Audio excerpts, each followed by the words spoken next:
It's Saturday morning in the Glass City, and man, we're ready to put it down. We're going to keep it real. It is Keep It Real Sports. I am the Real Sports Guy, Steve Taylor. He's the Sandman, Andy Sanzada. Sandman, big show planned for you today. Talk to me, my brother. Oh, yeah, Steve. We got a Toledo Boxing Great. We're actually going to do most of the show around Toledo Boxing, which will be nice for a change. But because we got such a great show, let's get right into the quick hitters. Let's get into the quick hitters.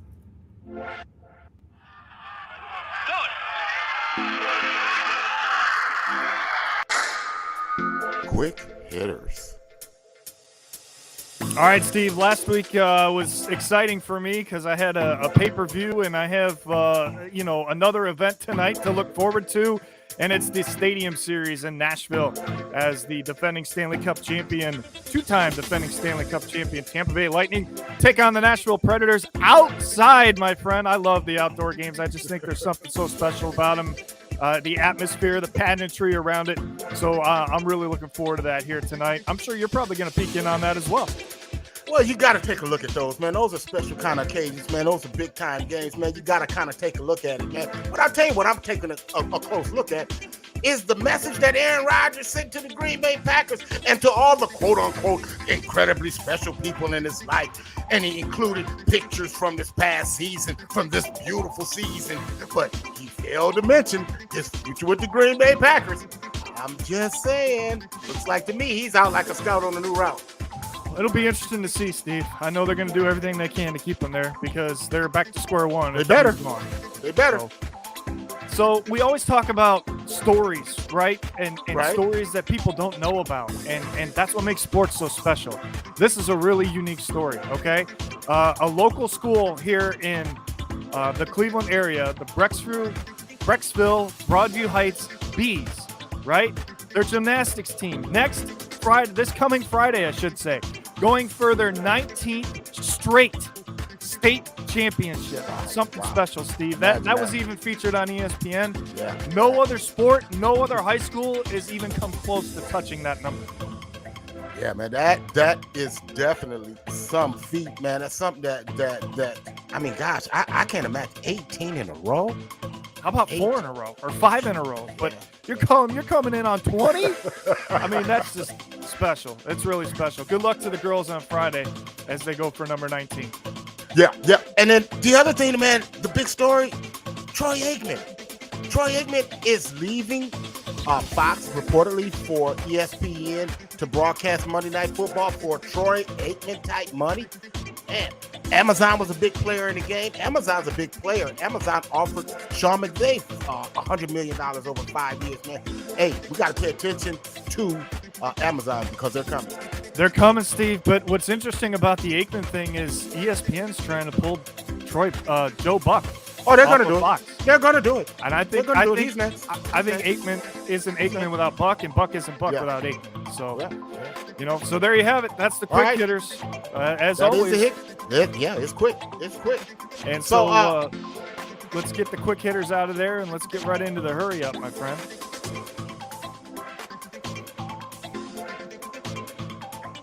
So last night was the debut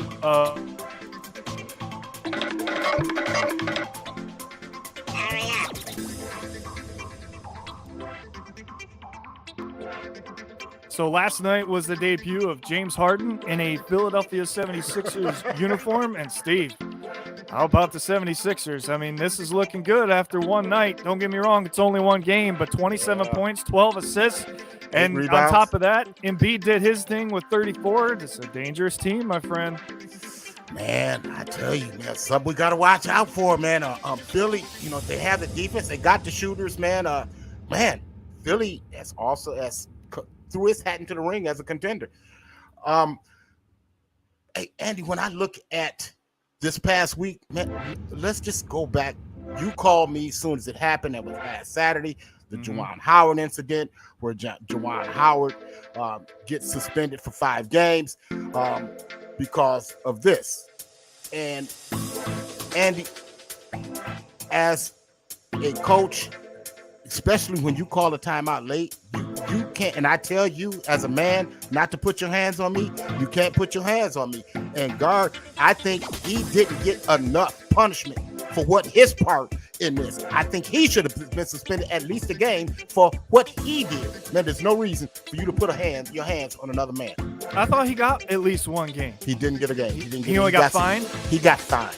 Okay. Well, I'm with you on that, Steve. I thought he got a game, so when you said he needed more, I was like, oh, wait a second. But if he didn't get a game, then I agree with you on that.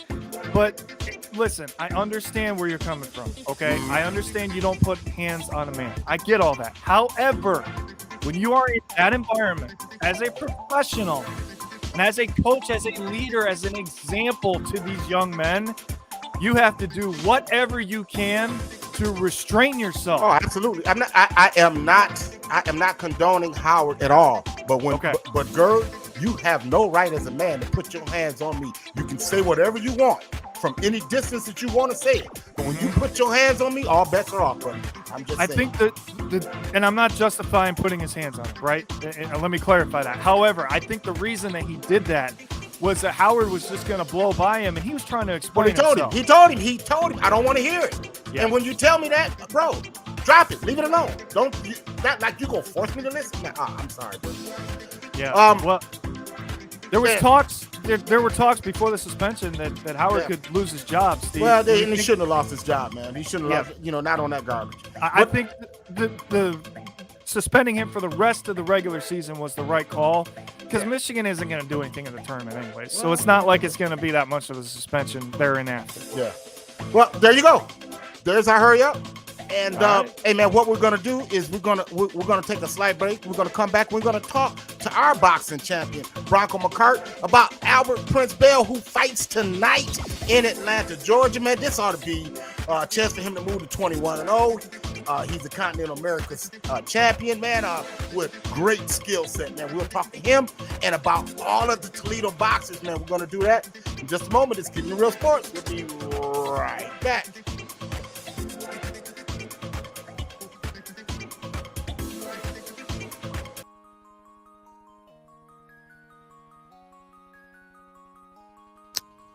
Hey, Taylor Rapp here from the LA Rams.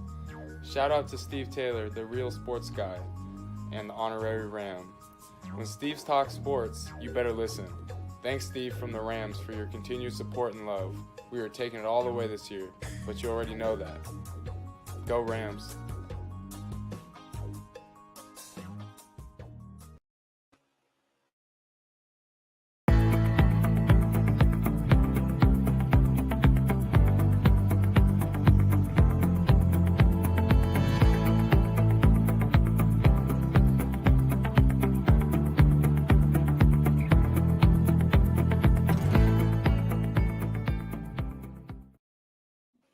Back in the big house, Keeping It Real Sports on the Real Sports Guy. He is the Sandman, and I would like to welcome in our guest.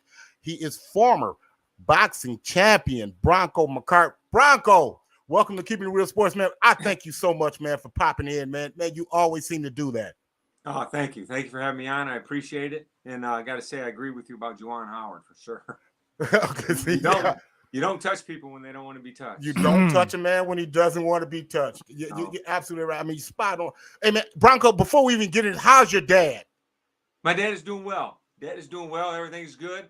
You know, like a lot of people, he went through COVID not too long ago. Recovered fine, doing great. Definitely tell him you asked about him. He'll appreciate that. Thank you. Absolutely. Man, this is it. Man, we go back, man. I had the chance to call one of your last fights. I don't know if you remember this or not. But oh, yeah. That's going back to. I was looking kind of rough. Hey, but you won. And you graciously granted us an interview, man, like you always do, man. Man, absolutely love you. But brother, let's talk about these Toledo boxers, man. Prince Albert Bell comes in tonight, looking to go to 21-0. First off, talk about his skill set and what you see out of this talented young man. Man, this kid is an absolutely beautiful boxer. Good hand speed, good everything. I mean, he's good all around. Only thing, only problem he's ever had is he's had a lot of hand problems, a lot of hand issues. And, that kind of seems to follow him into a lot of his fights. Because I was watching a fight of him 1 or 2 fights back. And they were talking about how his hands were good and all that. Boom, hits the guy with the right hand. Hand gets messed up, and that can follow him, and I hope they could just correct it, and because he's got a bright future. The kid can really fight. Yeah, I mean, his skill set is second to none. I mean, Yeah. the ability to hit and not be hit. I mean, you don't teach that. That's the name of the game. You know what I mean? And he's got that down to a T. I just hope that like I said, I hope he can get past all his hand issues, because that's the only possible thing I see holding that kid back, because he has everything else. Yeah. So we're talking to Bronco McCarr, former WBO champion, and Bronco. Let's go back to when you and I we had a chance to be in Reading, PA, and we had a chance to call that E Bunny fight, Robert Easter Jr. fight, where he won the championship. Talk to me about Robert and his chances at coming back. Even though, I mean, I know you're kind of close to the grindstone and what's happening in Toledo. Tell us what's going on with Rob. Well, it's not, as everybody knows, he was just recently shot down in Cincinnati. Got hit 3 times down there in a robbery. And I was messaging his dad, just asking him how he's doing, make sure everything was good. His dad said he's fine, so on and so forth. So, that's another talented kid. I watched that kid grow up, because his dad used to be one of my guys that came in for sparring when I was getting ready for fights. And little Robert, little E, I always call him. Right. Yeah, them big eyes, just watching me and his dad box. And then years later, I was still boxing. And I went down to Toledo and sparred little Robert before he went professional. And in the middle of the sparring, I stopped and looked at his dad and said, you've been around a long time when you sparred the dad, and now you're sparring. but I think he's got a chance to, that's another talented fighter. I mean, it's just amazing to me, quite honestly, the crop of talent that has come out of Toledo at the same time all together. It's close. It's not. There'll never be another Kronk Gym like there was when you had Tommy Hearns and the McCrory brothers and Hilmer Kinte and Dwayne Thompson, and the list goes on and on and on. But this is and you were in that gym as well. Let's not take Bronco out the equation. Right, but what they have going on in Toledo right now, it's special. I mean, to have that crop, a group of kids who have won world titles, on the verge of world titles, and potentially future world champions. I mean, they're all right there in the mix. Now, speaking of who's on the verge of a future world championship, it's got to be Jared Big Baby Anderson. The very first time I watched this kid fight, I called my dad. I said, man, you've got to pay attention to this kid. I said, he's young, brass. He has everything that you're looking for as a promoter to make big money and all those things. He has all that charisma, the whole thing. But the key thing that he really has is talent. The guy can fight, man. He's fast. He's confident, punches great, young. See, they don't have to rush him. But I feel like within 2 years, two to 2.5 years, he's going to be right in that world championship mix. He's right there. That guy can fight, but he's young, so they don't have to rush it. I mean, he's young, and this guy, I'm impressed by him. His power. I mean, his power is just good. Golly, Miss Molly. I mean, he punches like a kick mule. Yeah, his power is good. He measures good. He's fast. He's sneaky. He's slick. And he's so relaxed because he's so confident. Man, that's going to carry that kid. As long as he doesn't, everybody around him is in the hype machine, including me. I'm hyping him, Jared.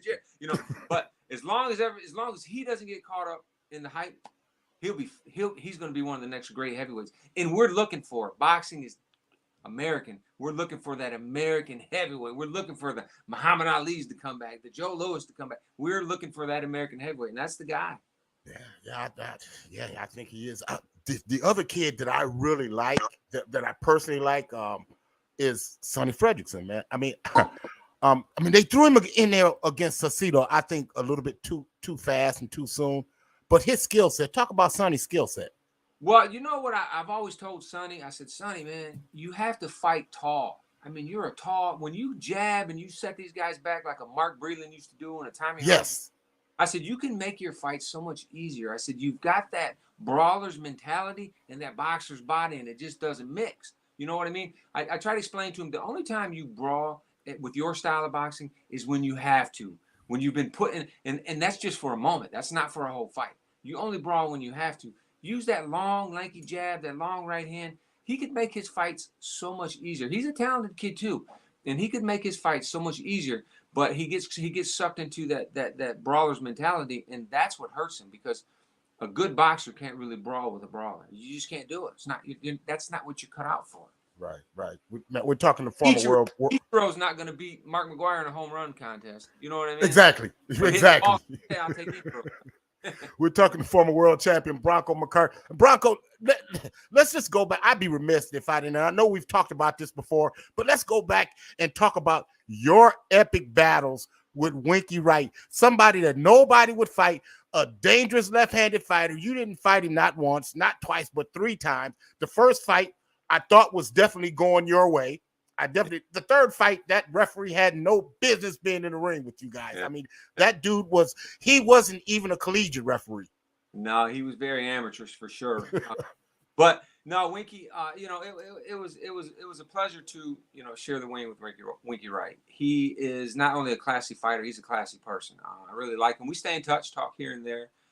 He's a great guy. Of course, we, at that time in our careers, it's just crazy how it works, because at that time in our careers, we were the 2 best top guys, and that's why we kept always number 1 and number 2, always having to have the box off, or always fighting for the world title. It was me and him. Nobody wanted to fight him. Nobody really wanted to risk it against me, so we had to keep risking it against each other. I say, without Winky Wright, if I never met Winky Wright, we're talking about I go down as one of the best junior middleweights in the history of the game. But I met Winky Wright, so now Winky Wright goes down as one of the Damn it. It always happens that way, right, Bronco? Right. You know what I mean? But yeah, I still to this day feel the first fight that I won that fight. But it doesn't matter what I feel. What matters is what the scores were at the end of the day.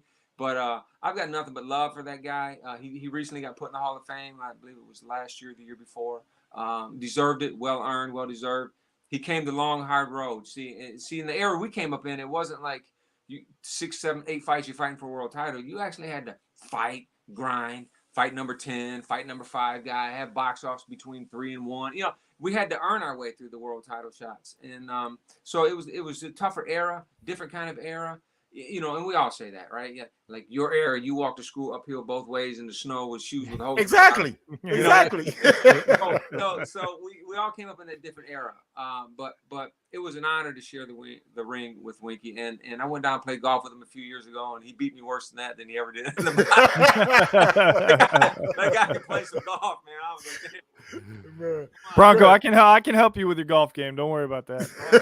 No, if you can help me, So Bronco, just real quick before I let you get out of here, tell me when you knew that Bronco had arrived on the boxing scene, when darn what everybody else was telling you, when you knew it. When I went out to Los Angeles, and I believe it was '94, and I had to fight a guy named Skipper Kelp. And Skipper Kelp was an amazing amateur. And the ironic part about it was we was watching him fight on ESPN one time. I was still amateur. I was on the verge of going pro, but we were watching him fight. He would just murder people. Had a left hook that when he hit you with, it was over.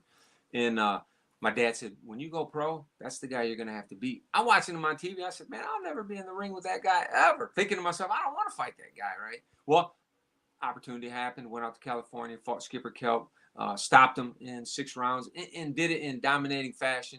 And, I had in my locker room, I had Tone Loc in there with me. I had Stan Shaw from Harlem Nights in there with me, James Toney, So I was feeling good. And I went out there, won the fight. And after that fight, I knew that I was getting close. And then when I beat Aaron Davis, I knew I was there. It took me a while. It took a while for my mental to catch up with my physical. People saw the physical part of me before I ever understood it. But once they clicked, I knew I was okay.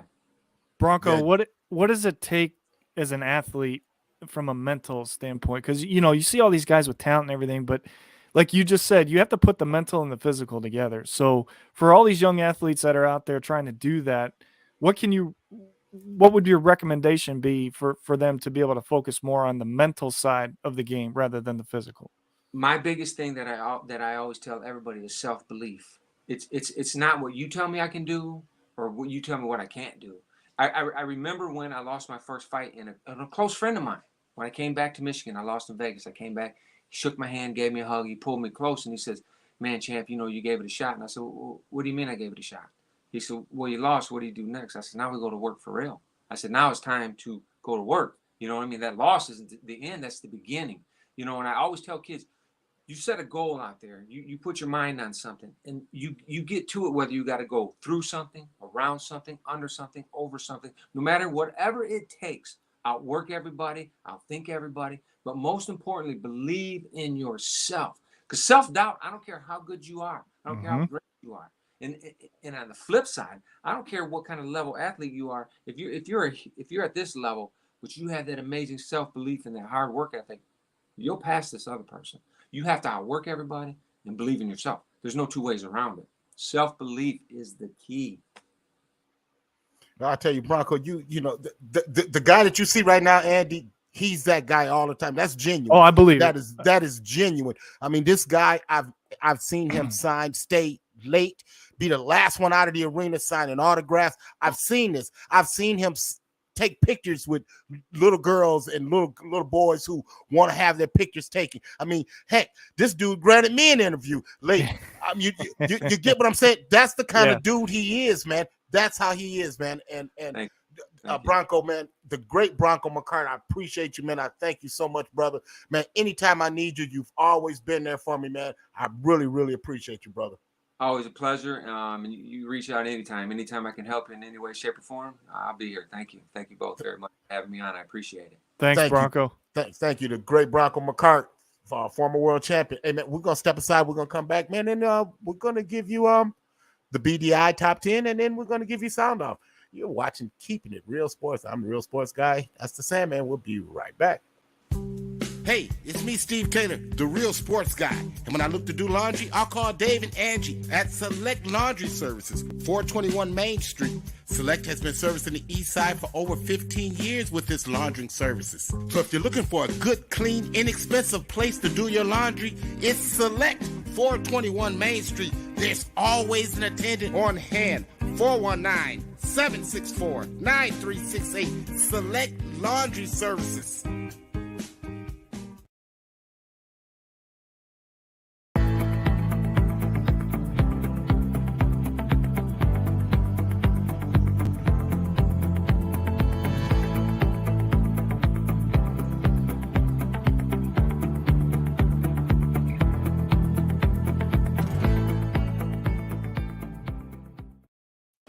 Welcome back. Keeping Real Sports. Andy, let's get right into the BDI, which is my Ball Dome Index college basketball rankings for this week. And brother, I tell you, man, there has been a little bit of change, but why don't you kind of tell me what you think? Well, I noticed that Arizona moved up to number 2. That was one thing that jumped out to me, and Baylor's back in the top 10 as well. They should have been. Yeah, and you got to give them a lot of credit, Steve, because that injury that they suffered a couple weeks ago, a lot of people thought that was it. That they weren't going to be able to have a chance to defend. And here's the thing with Baylor, Andy, is they get a chance to avenge that loss to Kansas today. Mm-hmm. So we'll get a chance to get some get back. They can climb higher and higher, but Kansas is, man, they're peaking out, bro. They're peaking out. Yeah, I mean, what can you say? I mean, they're always in the top 5, right? Yeah. But I was impressed with Providence's ability to bounce back after that loss to Villanova. To Villanova. I mean, that was a back and forth affair, but and then Villanova dropped one this week. That's why they're no longer in the top 10. Kentucky is quietly climbing the polls. Andy, you got to pay attention to Kentucky. Absolutely. That's a team I wouldn't want to play right now. I mean, they've really got, they're figuring it out. Of course, what can you say about Cal? I mean, he's one of the best coaches ever. Everybody always talks about Krzyzewski, but, Calipari, if I'm not mistaken, has just as many national titles, or he's close to it. So, but he does a hell of a job of recruiting too, as we all know, even though he recruits NBA players because they're one and done. Yes, he does. But he keeps doing it every year. And if you're going to keep doing it every year, it works. So, Texas Tech, Steve, I do not want to play that team. They're so good defensively. I know. They're so good defensively. I'm going to be hard-pressed not to have them in the Elite Eight or the Final Four when the brackets come out. If they keep playing the way they're playing right now. But I need to see how I know. That's why I said when the brackets come and out. We'll do a bracketology show coming up. It's coming. It's coming. But it's around the corner. Andy, I don't know if you're really paying close attention to Gonzaga. My God, did you see Chet Holmgren the other day. Did you see what he did? Did you see can't him stay up snatch that late. rebound? See, I know you did. I know you can't. That's why you depend stay on up me. that late. That's why you depend on me. Okay. All right. Homie, he's going coast to coast dunking the basketball now, folks. Okay. Oh, yeah. Oh, he's going coast to coast dunking the basketball. You better pay attention to Gonzaga. That is a major problem. Listen, that if is he- brewing out west. If he continues that, he'll come out and he'll be the number 1 pick. And, Well, hell yeah, he will. you know, Jabari Hell Smith's yeah, right he there, will. but if he can play like that's better than Jabari Smith. I'm sorry. Yeah. You know, 7-footer that can go end to end. Yeah. Sign me up. You know what I'm saying?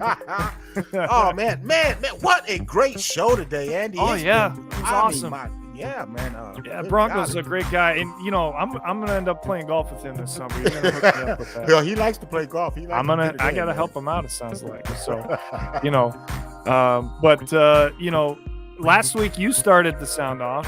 Yeah, I think let's yeah. go back to our Yeah, originally yeah. scheduled programming. Well, okay. Here, why don't you go ahead and get us kicked off, man? Sound off, Andy Sandman. All right, listen. The NBA All-Star Weekend, we talked about it last week, was here in Cleveland. Brought $100 million to the city. Thank you for that, for all the fans and everybody for coming in and doing that for the city. But Steve, enough is enough. Okay, listen, the 3-point contest, the other skills contests, those are entertaining. Hell, Patty and I even watched the celebrity game on Friday night, and then we watched the young rookies and the second-year players, and that was the rising stars, and that was entertaining. But enough is enough with this. Okay, these are the 4 gentlemen that participated in what we considered to be normally a slam dunk contest. Okay, that's Cole Anthony, Jalen Green, Obi Toppin, and Juan Toscano Anderson. Okay, now they're athletes, they have skills, but if this is the highlight, this dunk was one of the reasons he won. Steve, I've been watching the dunk contest since I was 6 years old. I've seen that dunk about 17 times in the dunk contest. Okay? Enough is enough with the NBA players in the dunk contest. Okay? First of all, if these are your guys, that means nobody else wants to do this shit. Okay? Except these guys. All right?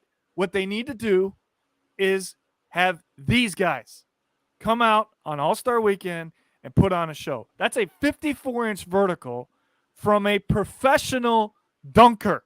Yes, they exist, and there's a lot of them. And I've seen things that I didn't think human beings were capable of in those dunk contests online. And the NBA needs to step up, Steve, and put its pride aside and tell its players that they can't compete with those guys. And if the dunk contest is going to be what it used to be before everything was invented, then that's what needs to happen on All-Star Weekend. And listen, it's not just me. Stephen A. Smith, Dwayne Wade on the live broadcast called it a 6 out of 10 as a whole. That's enough for me. I'm sorry. When the own league's former players are disgusted and disappointed, and the entire broadcast, Kenny and Charles and Shaq, they weren't having it either because it was a joke. I didn't even watch it. That's how bad it was. This is all off a reputation that this sound off is coming in on. So for me not to watch the dunk contest in my own city, enough, NBA. Go get the professionals, and let's bring this thing back to be the main event that it needs to be on All-Star Weekend. Yeah, it was pretty meager, to say the least. At best. Yeah, it was not the best. Man, well, what I'm going to sound off about, Andy, is the fact that just because a basketball player played in the league and these so-called basketball aficionados that constantly want to tell us who the greatest player is to play this game, and they don't get it. See, let me explain to you what great is. Great is when you look at something and say, oh, this is different. We got to change this. The 75-year team was announced. At the top of the list was Michael Jordan. Wilt Chamberlain was number 5. To me, it's past me because there's only been one player in the NBA to ever score 100 points in the game, and it's that guy. Okay, great Michael Jordan never scored 100 points in a game. Okay, the guy that you want to make the greatest player of all time never scored 100 points in a game. In fact, what I did was, Andy, I went and I looked at their top scoring 5 seasons. So I've taken the top 5 scoring seasons, okay? And what I want you to do, people, is look at this. Look at Wilt Chamberlain's top 5. 50 points, 44.8, 38.4, 37.6. Michael Jordan's was 37. Let's look at their top 5 field goal percentage. Wilt Chamberlain, 72%, 68%, 64%, 59%. Okay? Michael Jordan's best year was 53%, and that was 8 people. For a career, Wilt Chamberlain averaged 54% from the field shooting. How in the hell can you say that Michael Jordan was a greater player than him? I don't understand. When the people that look at the game and the people who make the rules for the game look at this and says, that's not right. We got to change this. And they change it for Wilt. Not once, not twice, not 3 times, not 4 times, but 5 times. People who are in touch with the league change the rules of the league because of this man's dominance. If that's not great, people, I don't know what the hell it is. I don't know what it is. And for you to continuously tell me that Michael Jordan, because he won 6 championships, oh, is that what we're doing now? We're taking championships and we're making championships our benchmark? Because if that's the case, Bill Russell won 11 in 13 years. How come he ain't the greatest player to ever play? Why? Because the most dominant player and the greatest player to ever play was Wilt Chamberlain, who scored 100 points in a game. And oh, by the way, people, they didn't have a 3-pointer. Now riddle me this guy. Now, anybody, if you want to take that list and formulate Jordan and Kobe and LeBron and Kareem after Wilt, I'm fine with it. But if Wilt ain't number 1, I'm not listening. And that's my sound off for this week. Very well said, my friend. Very well said. And, you know, like you said, there are a lot of pundits that played the game that do not agree with the stigma that Michael is the greatest of all time. And I'm with you. If you're going to base it on championships, nobody touches Bill Russell. It's not even close. It's not close. You know, and don't give me the crap that, well, Steve, he was playing against guys that was a foot shorter than him. Stop it, man. You ever heard of Nate Thurman? You ever heard of Willis Reed? You ever heard of Bill Russell? Okay. And matter of fact, the league was smaller then, so he had to play against these guys more often. So don't give me this garbage, man. People, do your homework before you start doing this, and quit, man, armchair snap, because right now you're living in the now. People, it's other people that's played this game, and Wilt Chamberlain was the greatest to ever do it. And another show's in the books. Yes, it is, brother. I tell you, man. Hey, man, I tell you, man, I'd like to thank the great Bronco McCarthy. People, we like to remind you, please hit subscribe, man. Hey, man, I noticed, man, the views are going up. Last time I checked, our last show had over 800 views. It is moving up. We thank each and every last one of you. We're going to keep this coming at you, man. And until next week, Andy, we wish you love and peace. We'll see you.